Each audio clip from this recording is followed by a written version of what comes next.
Chef මේ තියෙන්නේ ඉඩමට එන පාර. මේ තියෙන චෙෆ් පාර. ඔය ඉඩමට යන්නේ දැන් මෙතනින් හැරෙන්න තියෙනවා.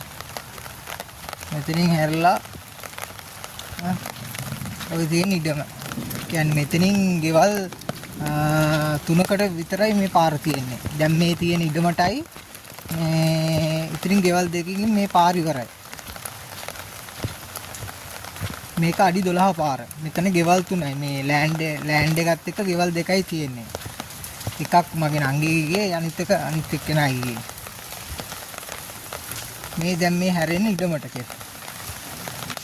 මේ තියෙන ඉඩම මේ කැලේ ඇවිල්ලා තියෙන්නේ මේ බිත්ති කෙරවල පේනවා නේද? මේ කැලේට එහා පැත්තේ බිත්ති අන්න එතනින් තමයි මායිම තියෙන්නේ. මේ පැත්තේ මායිම තියෙන්නේ මේ ගෙදරින්. මේ තියෙන්නේ ওই බිත්තියත් එක්ක තමයි මායිම. මේ ඔක්කොම පර්චේස් 15.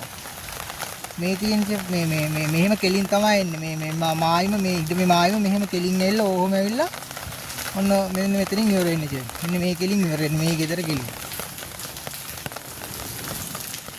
ඔය තියෙන්නේ පර්චේස් 15 දැන් මේක පොඩ්ඩක් කැලේ වෙවිලා છે. මේ කැලේට එහා පැත්තෙන් ඔය පේන්නේ අර මේ තාප්ප මායිමක් ඔය.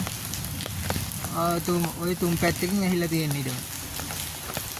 ඔක තමයි ඉඩම මේක තමයි. මේ ලොකු ගහත් මේ ඉඩමේ තියෙන්නේ.